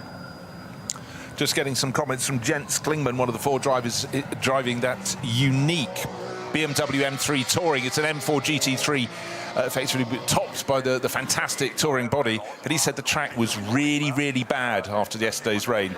I think it doesn't feel like peak performance for anybody right now. So it's green. It's green, very, very green. And Jens has so much experience around here. It's not sector 2, as I said. I'm correcting myself. It's sector 3 where the issue is, and we're kind of calculating that it's costing drivers 10 seconds. So if we look at the end result at the lap time, and roughly it could be 10 seconds, could be 12. It's a kind of an open book. But we're still recovering the Engel Mercedes, so we're still going to be code 60 for quite a lengthy time, and certainly beyond the 10 minutes and 30 odd seconds that we've got. What you don't see necessarily at this moment is the fact that we reckon Maro Engel hit the curb on the right-hand side. That spat him left, and there's even less grip then off the racing line. By this point, the accident had happened. Look at that rear left wheel, which is still rotating, but not really attached to much suspension anymore. And then it finally dings into the barrier one more time. But he will have scraped some more damage into the 80 Ravenel Mercedes there. I think the Armco should be okay structurally on the right-hand side, but it was pushed back by a significant margin. As Joe mentioned, Armco barrier is designed to do that. It's designed to dissipate the energy. But that's how annoyed Maro Engel was with that self-inflicted error. There wasn't a car anywhere close to him. I wondered whether they might have been caught in a bit of traffic before we saw precisely how he ended up there. And that's quite a lot of work now for Windward Racing to do to the Mercedes. They've got all night, I suppose, should they need it. And to a certain degree, a modern-day GT3 car is modular, so the components will be being sourced as we speak, and they'll have to repair certainly one corner of that car, and the right-hand side will need some attention as well. But yes, not eligible for qualifying 3, any of the SP9 cars, and of course now we know that the 80 car is not going to get into top qualifying 3. There is a warm-up session though, so assuming everything is sorted in time for that, the warm-up session is on Saturday morning for 60 minutes from 10 AM through to 11. So that is the chance for the 80 car to get some kilometres under its repaired wheels, in readiness for the start of the 54th edition of the Ravenel 24 Hours of the Nürburgring, a 3 o'clock start tomorrow. So still the qualifying session continues, 8.5 minutes still to go. And if nothing else, a chance to, again, assess current track conditions. But how much risk do you necessarily want to put in, having, well, everybody has seen Maro Engel's very small mistake from someone so experienced around here. Ayanchin Guven, you're going to struggle to wave him in at the end of this. He's just going round and round and round. Well, when you know what you like, just carry on doing it. But, yeah, no, the gun has been totally spiked down. You know, this year, the way that qualifying has been entirely reorganised. Took quite a while to get our heads around it, but I was really looking forward to the 20 being whittled down for the 7 that would join the 5 pre-qualifiers. And unfortunately, of all drivers to have spoilt that by one, you know, tiny slip-up. As Chan Guven does actually choose to go the long way, the short way round back to the pits. We didn't get to see this, but for those that did a really good banker lap, Max Verstappen, Christian Cronjes, Dennis Olsen, that's Mercedes, Aston Martin, Ford, you know, they've got a smile on their face. And Marco Wittmann, best of the BMW drivers in 4th overall. But it's that jeopardy, Joe. How hard do you push on your first flyer? Or are you just gaining experience for the second one? But for most of them, they didn't even get a first flyer, or they did, but they'd already been interrupted because they had to go past the scene of the crime, the scene of Maro Engel's car sitting at the exit of Hatzenbach against the barriers. And we've spoke all morning about small margins. It's also minute margins of error that caught Maro Engel out there. And how many laps has Maro Engel done around here? He'll be analysing that in his head now on the walk back or the ride back to the paddock. He'll be wondering. He'll have a look at the data. He'll have a look at the onboard. He'll have a look at the live stream footage. He'll be analysing everything about what happened there, just to get it right in his head as to what exactly happened. And then as his head's on his pillow, he'll close his eyes and there'll be another replay being beamed through. Absolutely. But his job as a professional racing driver is to park it. Park that thought. Key is for the car to be put back. He knows the car's quick because we've seen that through the practice sessions. He knows he's got very quick teammates. He knows he's quick, but it's still a shocker. But I think with his decades of experience, he can put it behind him. But if it was Johnny, if it was a much younger driver, they would be entirely haunted by that and not have a way to get around it. Let's wait and see what Ayanchin Guven's going to do at the end of this Grand Prix lap, because he's been circling around the Grand Prix Strecker for the last probably 10 minutes or so, and now he's going to dive into the pit lane properly. So as the Hatzenbach is cleared, are Manthey going to give him a new set of tyres? He's been burning fuel nicely, but it's time potentially for a brand new set of slicks here. Manthey, as we know, are wily old foxes who've been at this game for so many years, and they think, right, no need for the Armco barrier to be repaired on Hatzenbach. That's going to be left by the sounds of things. Hooghyken is now clear, and that were the yellow flags that were following the flatbed with the 80 Ravenel car on it. Kittelbacher Hor's now yellows as the ADAC recovery lorry continues on its way. And it's surely a new set of tyres for Ayanchin Guven. Out of the heaters as well, by the way. So preheated tyres about to go onto that. Stand back, because we're going to see a one-lap shootout here. All right, let's just take away the sector 3. Ignore that bit. It is all about how you've optimised the remaining sectors that you're allowed to go absolutely maximum on. So it's going to be quite dramatic. Well, look, I'm hoping that's what we're seeing. Yeah, well, no, I think it is. Max Verstappen also looks so someone's taken his wheels, going to bring some fresh ones with fresh rubber. So this is suddenly refining it down to a tiny, tiny point. Those that are sitting at the top of the pile are not necessarily home and hose. Hopefully that rescue vehicle has now found an exit road to take the battered number 80 Winward Racing Mercedes away, but the clock continues to count down. 4 3/4 minutes remain. It's going to be an explosion of cars out onto the track, and just hopefully, the truck is still making its way to a gap in the barriers. Yeah, it's down in Schwedenkreuz now, where I think it's found a gap there. Yeah, it has. It's about to clear the track. Now, my concern was on the face of that, just how concerned are they about that Armco on the left that Engels struck. They must be happy with that, because we have cleared the code 60, the slow zone, as you described, moving around the track now. It's just out on the Flugplatz now, but about to disappear as it looks like that intervention vehicle is about to exit. It is. It's behind the barriers. Yeah, it's behind the barriers now. So we're about to see that slow zone disappear.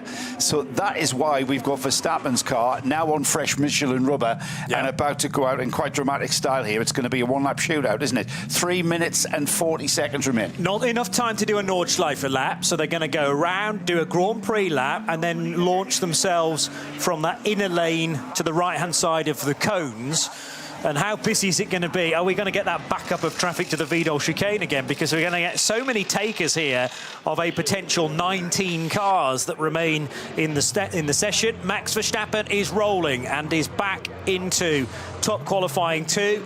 And away will go Ayhancan Guven in the 911 Manthey racing car, also on a brand new set of Michelin tyres. Right, let's log what the fastest time is so far. It's set by Max Verstappen, Winward Racing Mercedes number 3, 8 minutes 14.459 seconds. That's 2.3 seconds slower than the best time in TQ1, but they had an uninterrupted run. Don't discount Christian Cronjes, the Aston Martin driver, a real Nürburgring expert for Walk and Horse Motorsport, but still a host of drivers outside the top 7, the crucial top 7, who could get there. You just said there, don't discount Cronjes, don't discount Dennis Olsen, don't discount Martin Whitman, don't discount Chan Guven. Let's not discount anybody in that 20-car lineup, because it's such a long lap, 25 kilometres, as Johnny described, anything can happen there. A car getting caught out by traffic, a car hitting the barrier can destroy what is going to be this one-lap shootout here. So fingers crossed, we have a clean run to the flag here. But I tell you what, talk about drama. This is just a soap opera episode in one half-hour session, isn't it? Script writer's gone early. Yeah. They'll never allow this. The producers know he's going to throw this back. That script's unrealistic.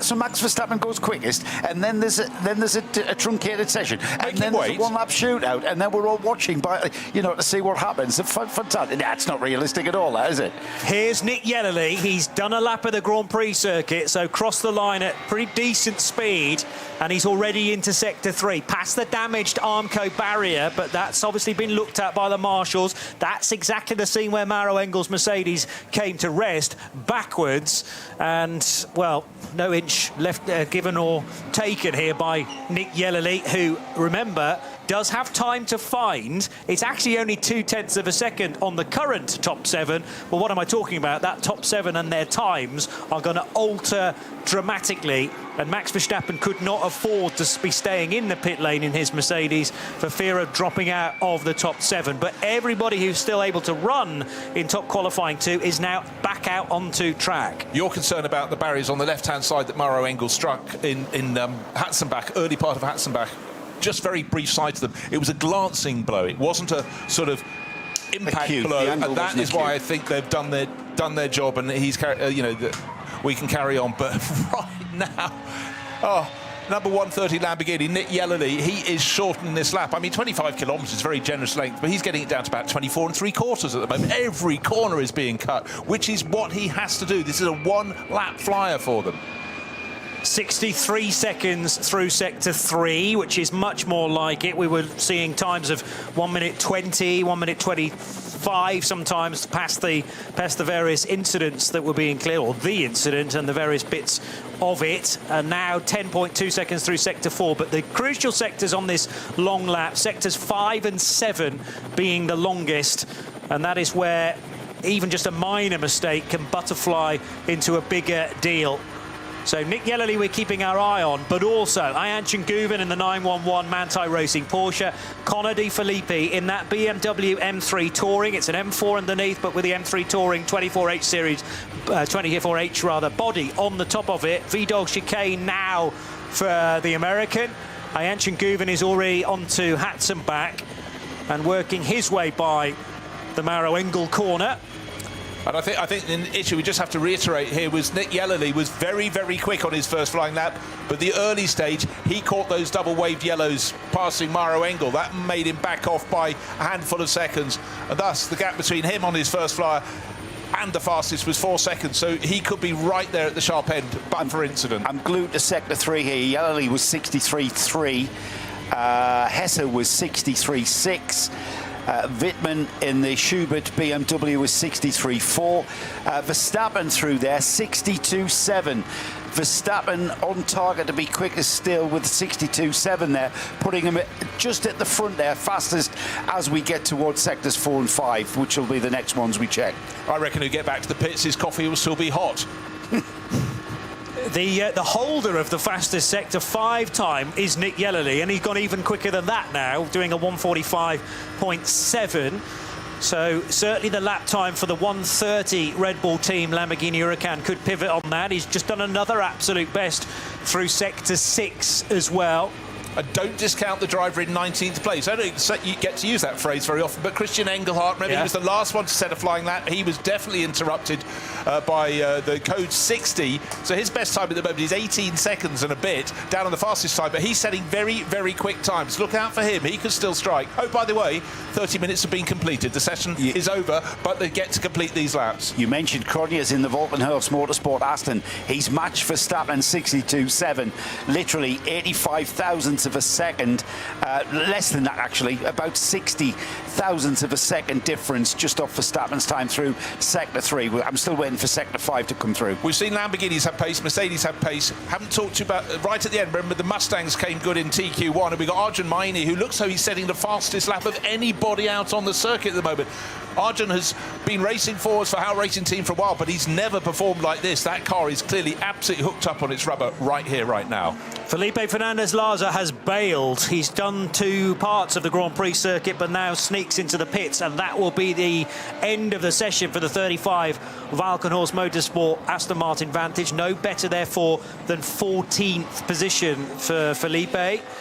But everybody else, bar Maro Engel, is remaining in the session as going through Brunchen, and almost stepping the tail out there was Nick Yellerly through the next sequence of corners. He's heading for Flansgarten, where the cars famously take off, and certainly the Lamborghini did exactly that through that little gap in the fence where the camera lens can be poked for a good view of that sequence of corners. Schwalbenschwanz, well, Stefan Beloff S first of all, then Schwalbenschwanz just around the next corner, and then how good is the Lamborghini down the long straight? There's going to be nobody around him to pick up a tow, whereas some of the other cars that were released in traffic might well benefit from that in the next few minutes.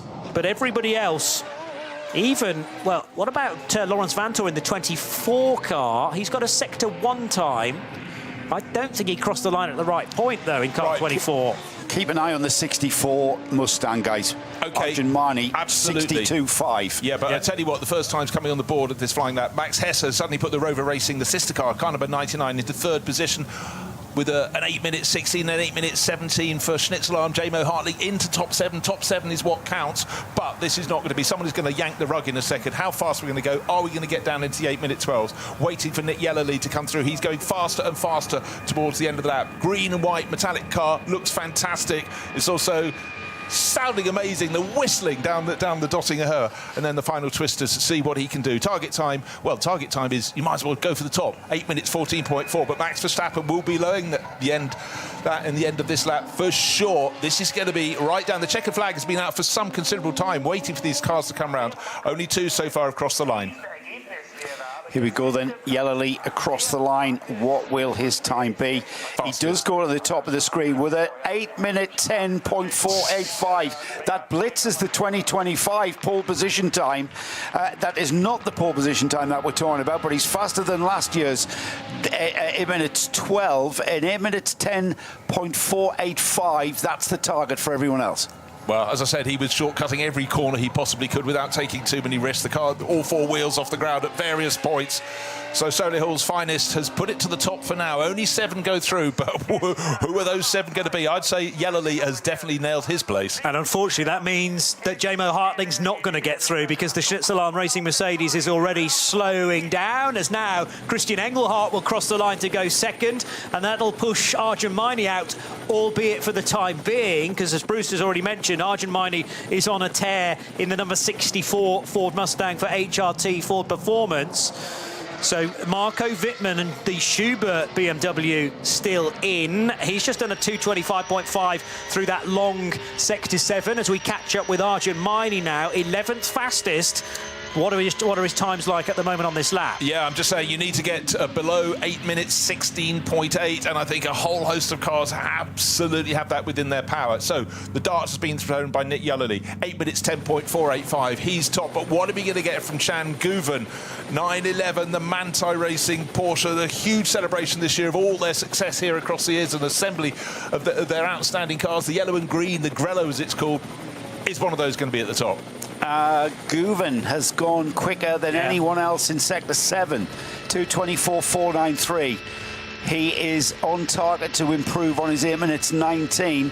Target time is Yellerly, still sits at Yellerly's 8 minutes 10.485. Verstappen finishes. Verstappen goes second fastest with an 8:11.6. What can Arjun Guven do, though, with that absolute best through the 7th sector? And he will go second. So he will push Max Verstappen down to 3rd position. Yellerly pits, Guven's in the 7. Verstappen should be in the 7, although who else is likely to improve? We've got a whole load of cars on the Dottinger Her, including the M3 Touring for Connor De Filippi, and he will stay in 13th place. Whoa, David Schumacher, I was waiting to see what the Fords could do. He's gone 5th fastest, but goes down to 6th. Adam Christodoulou goes into 5th. First driver outside is Benjamin Leuchter. Still about 6-7 cars to set a final flying lap. 8:10.485 to beat. Christian Cronje, as I said, watch for him. He goes 2nd fastest for the Walkenhorst Aston Martin team. Chan Guven down to 3rd. Dennis Olsen for Ford goes up into 4th place. Verstappen is in 5th as well. It's only the 7 that will qualify through. Christodoulou up to 7th for Pro Sport there. His time in 8 minutes 13. Christodoulou, the last of the 7, qualifies into top 3, qualifying this afternoon. Arjun Maini in the 64 goes 4th. So Verstappen drops to 6th position. Remember, he can afford to drop one more place, but if he finishes this session in 8th, then he will not progress into top qualifying 3. There's a bit of confusion immediately after the flag, by the way. But Maini at the 8:11.278, good enough to go 4th. But yes, it was sort of after you down at the Haug Hook between this Porsche and Ford combination. Well, that's it. Everybody has crossed the finish line now. So there we go. Verstappen does make it in to 6th place and therefore cements a spot into top qualifying 3, as does Christian Engelhardt in the Conrad Lamborghini Huracan. And that will mean that it has certainly beaten a few more that people will have had as favourites to finish in the top 7, but Franz Conrad just has this habit of choosing his driver lineup very wisely indeed, and they're going to be in the top 12 shake-up, which is a little bit later on this afternoon after standard qualifying 3 for the other categories of cars. But Nick Yellerly's awesome lap, the 8:10.485, ensures that he will be into top qualifying 3 in the Red Bull team Lamborghini Huracan, or actually, more to the point, Nick Yellerly can't now qualify that car in TQ3 because all of the drivers that have either driven in TQ2 or 1 are now not eligible for top qualifying 3. But let me give you the list of cars that have progressed. The Red Bull team at Lamborghini, number 130. The number 34 Valkenhorst Motorsport Aston Martin Vantage. The 911 Manthey Racing Porsche. The 2 HRT Ford Racing Ford Mustangs, number 64 and 67. The number 3 Verstappen.com Mercedes AMG, driven by Max Verstappen, to 6th fastest in this session, and 7th quickest was Christian Engelhardt's Conrad Lamborghini Huracan. And there are the top 7 positions confirmed for top qualifying 3, and add those to the 5 that are already in: the 45 Ferrari, the 47 Mercedes, the 16 Audi, the number 1 BMW, and the 84 Lamborghini. And we have our 12 for top qualifying 3, and that is a session later on, as I say, this afternoon, which will begin at 1:35, but of course we'll be on air 5 minutes before that for a 60-minute session where 12 cars will compete, but in a very different format, because everybody gets 2 laps to qualify, but on their own. So yeah, they will be released from the start-finish line on a new set of tyres, full fuel again at 15-second intervals. And what normally happens is you draw lots to determine the order that they all set out. You'd like to be first on the road for fear of any incident ahead of you, I suppose. But that will be a 60-minute affair for 12 individual cars. Well, high-stakes stuff, particularly because of what happened to Maro Engel on Hatzenbach, doing damage to the barrier, doing more damage to his car. That obviously had to be repaired, and it meant a significant delay, and then effectively a 1-lap shootout to decide the top 7. So the drama was building nicely ahead of top qualifying 1 and then top qualifying 2. TQ1 by far the busiest session with as many as 49 cars, although I think we got to 46 or 47 with 1 or 2 not deciding to take part, those already pre-qualified. This was a huge incident, though, for Maro Engel. In the narrative of top qualifying 2, it meant that the German could do no further running. He was bitterly frustrated with a fairly simple error in the tail end of Hatzenbach, doing a lot of damage to the rear left corner of that number 80 Ravenol Mercedes. That will be repaired in time for warm-up tomorrow morning, be rest assured. 10 o'clock for that session. Meanwhile, though, everybody else kind of sitting, waiting, deciding will the session go green or not. Many circulating on the Grand Prix lap, and in the end, Nick Yellerly left it pretty late to do the 8:10.4 to ensure that he would be one of the 7 to progress, and also through Max Verstappen's Mercedes, the Christian Engelhardt Conrad Lamborghini, 2 of the Ford Mustangs, the Anchen Guven-driven Porsche for Manthey Racing, and the Christian Krogner's Aston Martin Vantage for Valkenhorst Motorsport. And now we have to wipe the drama of top qualifying away for the moment, because there are, well, a lot of big business to be done for the other categories within this race. John Hindhaugh, the 54th edition of the ADAC Ravenol 24 Hours of the Nürburgring matters a great deal to the other 120-odd runners, and they're going to be deciding their absolute grid position in the next hour or so. So we've got more than 20 poles still to, or about 20 poles still to be decided in this next session. I like this new format. I think that worked really, really well. Getting effectively a 1-lap shootout at the end wasn't necessarily in the plan, and it certainly wasn't, Peter Snowden, in the plan for Maro Engel to inadvertently hand his teammate a bit of a leg up. I don't think Max Verstappen, a rookie here for the 24 hours, remember. Let's just, you know, put that in context, that lap that he's just done, and still ending up in the top qualifying. That's all they wanted to do, get in the top qualifying, and they've done that, and I reckon it'll be Jules Gounon who'll take that car. We now turn our attention, oh, by the way, before we leave that top qualifying 2, congratulations to the marshals and the recovery for getting Mauro Engel's number 80 Ravenol EMG off the track and away so that we could have that last... I mean, all I had to do was get across the line, but they still had to do it. And what did we get? 3.5, 4 minutes. I mean, it didn't look like it was going to happen. Brilliant stuff.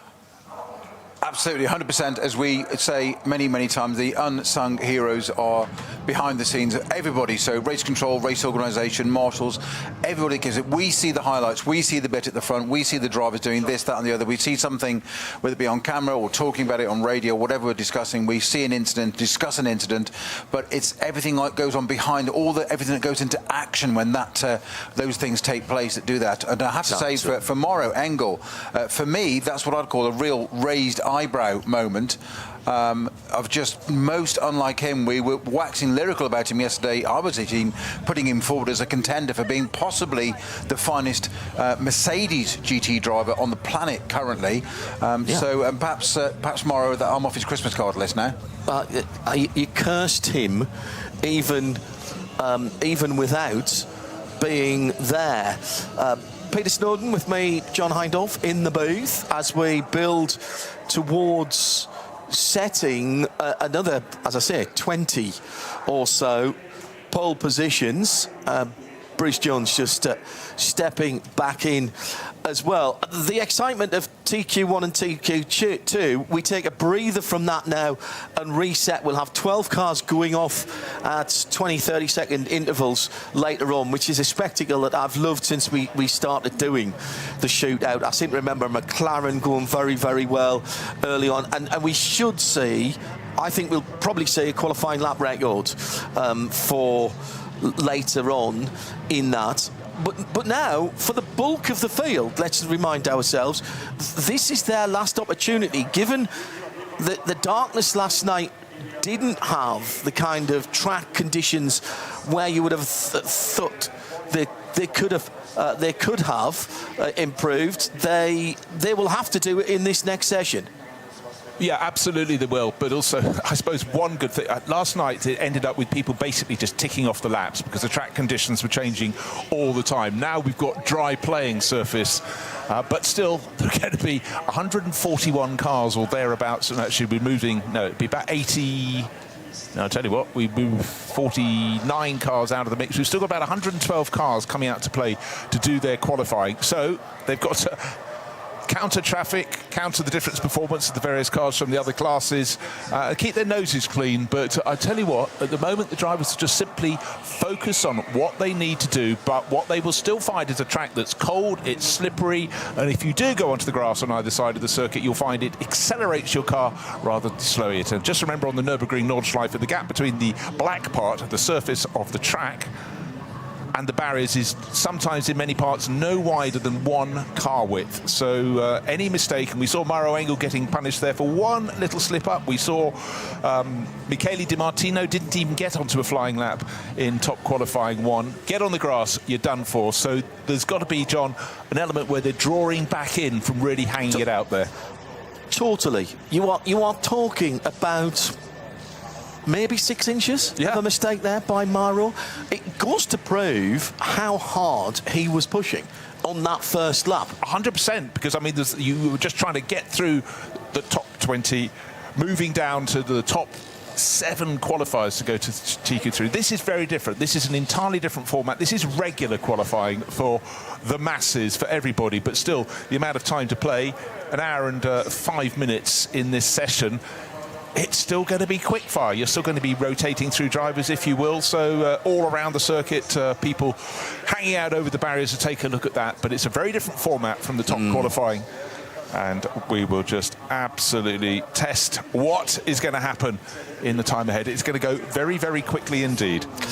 Yeah, and that the problem that they have in that Winwood garage, well, first of all, the good news is there's only 4 cars in that garage, so they've got plenty of room to work. It doesn't look too bad in that it looks like its suspension, left rear looks the worst, but left front steering had gone as well.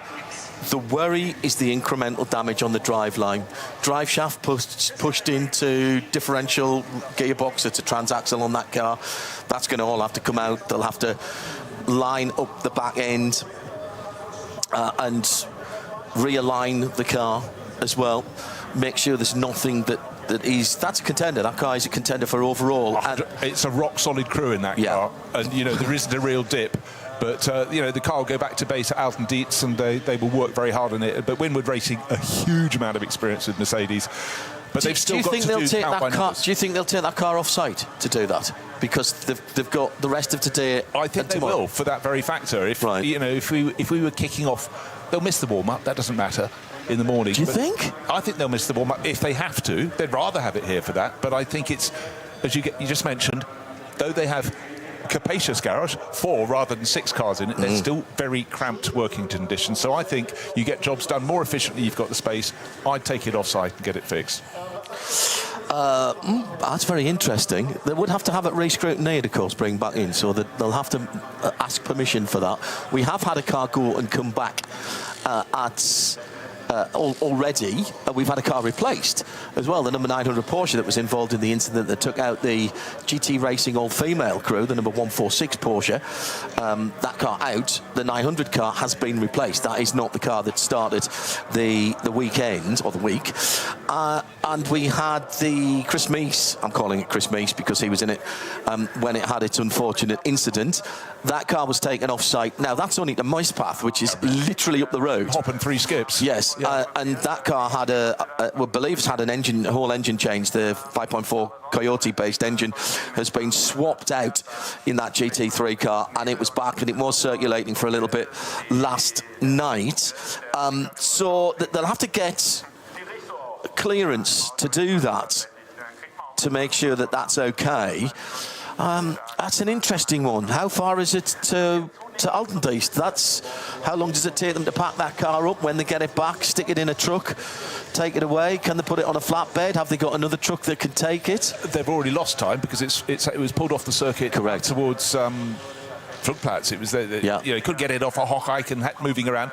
And then, you know, there's traffic on the roads outside the circuit, but you don't have access roads all the way around the circuit, so it's probably out onto the public road. From there, you know, and it's just losing time that's so valuable. But anyhow, with a team like Winward Racing, so super experienced, they'll be right on it. They already, before the car's coming back, they'll have the requisite parts that they think might need replacing lined up, ready for the repair work. But 2 fallers so far, one in TQ1, which is Michele Di Martino, and then one right at the start of TQ2, top qualifying 2, Mauro Engel for Winward Racing. For everyone else, though, cars lined up in the pit lane, cars lined up beyond the pit lane, and in fact, with up to 6 cars in most of the garages here, there's queue even to get out of your own garage onto the pit apron. Good condition, though, sunny, dry weather conditions, and that's what's about to greet the drivers. Sunshine greeting us here at the Nürburgring Nordschleife for the 54th edition of the ADAC Ravenol 24 Hours of the Nürburgring. Bruce Jones and John Hindhaugh for the opening part of this session. It is not warm. I've just been out the back of our broadcast booth, which is directly opposite the start line. We're right on the finish line, actually. We're right on the stripe. Couldn't be any closer. If there's a photo finish, we'll be able to do it with our cell phones come 3 o'clock tomorrow afternoon. Huge crowds. It was, I mean, road-blockingly immense yesterday when people were trying to get in. It was a bank holiday here in Germany yesterday for Ascension Day, and people trying to get into the campsite. And this morning it wasn't so bad when we came in early deliberately, but there's still a steady stream of traffic coming down that road that runs parallel to the